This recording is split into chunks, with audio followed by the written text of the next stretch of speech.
류희림 방심이 시즌2. 언론 장악 계속하겠다는 것. 김성재 에디터. 위법적인 청부 심의와 정권 편향적 방송 심의로 방송통신심의위원회를 난장판으로 만든 류희림 전 방심위원장이 퇴임 하루 만인 23일 방심위원회 재위촉돼 방심위원장을 연임하게 됐다. 대통령 추천 목 방심위원 2인에도 극우 성향 인사가 새로 위촉됐다. 임기 3년에 9명으로 구성된 6기 방심위원회 앞으로 국회의장 추천 3인, 국회 과방위 추천 3인 위촉이 남았으나 윤석열 대통령이 국회의장과 야당 추천 인사에 대한 위촉을 이번에도 지연시킬 경우 방심위 파행은 불을 보듯 뻔하다. 류희림 방심위원장이 극우 성향의 대통령 추천 위원들과 함께 또다시 비판 언론 탄압을 위한 심해 제재 결정을 쏟아낼 것이 확실하다. 류희림 전 위원장은 전임 정현주 위원장 강제 해촉으로 남겨진 임기 동안 5기 방심위 위원장직을 맡아오다 22일 다른 5명의 위원들과 함께 임기를 끝냈다. 대통령 추천 몫으로 새로 위촉된 6기 방심위원 3인은 위촉 즉시 임기가 남은 국민의힘 추천 2인 8월 5일 임기 종료과 함께 기습적으로 임시회의를 열어 류희림 위원을 위원장으로 호선했다. 임시회의는 외부에 알리지 않고 문을 걸어 잠근 채 진행된 것으로 알려졌다. 6기 방심위원장 호선의 임기가 한 달도 남지 않은 5기 방심위원을 참석시키고 밀실회의를 열어 몰래 결정한 것으로 출발부터 정상적이지 않다. 항의하기 위해 현장을 방문한 방심위 노조와 최민희 과방위원장은 법과 규정상으로도 문제가 있다고 보고 있다. 몰래 친인척 지인을 동원해 심의를 사주하고 정부 비판 보도에 집중적으로 심의와 제재를 가해온 류희림 위원장의 편향 편법 불법 방심위 시즌2가 시작된 것이다.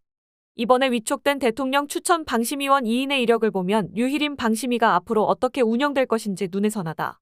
김정수 위원은 이명박 정부 시절인 2011년 정권에 장악된 김인규 KBS에서 대한민국을 움직인 사람들, 초대 대통령 이승만 다큐멘터리를 제작한 PD 출신이다. 친일 반공 극우 세력이 추앙에 맞지 않는 이승만 대통령을 미화에 앞장선 것이다. 강경필 위원은 검사 출신 변호사로 지난 대선 때 윤석열 선대위에서 총괄특보단 상임정무특보라는 이름으로 선거 캠프에서 활동했던 인사다. 국힘당 전신인 새누리당 미래통합당 후보로 총선에도 출마한 정치 경력이 있다.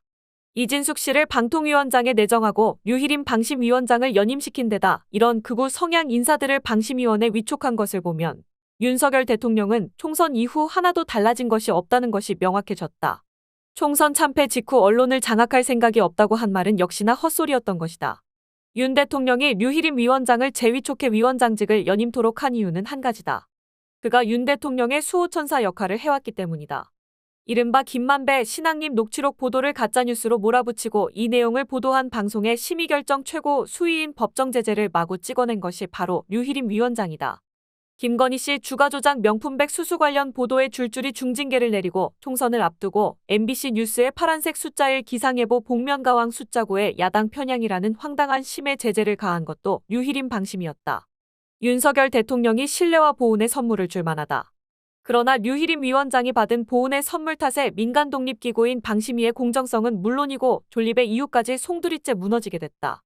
오죽했으면 방심위 직원들이 그의 퇴임에 맞춰 그동안 더러웠다. 다시는 만나지 말자는 성명을 냈을까. 시민사회, 언론학계, 언론계 그리고 야당이 나서 반드시 류희림 방심위의 언론 파괴 시즌2가 방영되지 못하도록 막아내야 한다.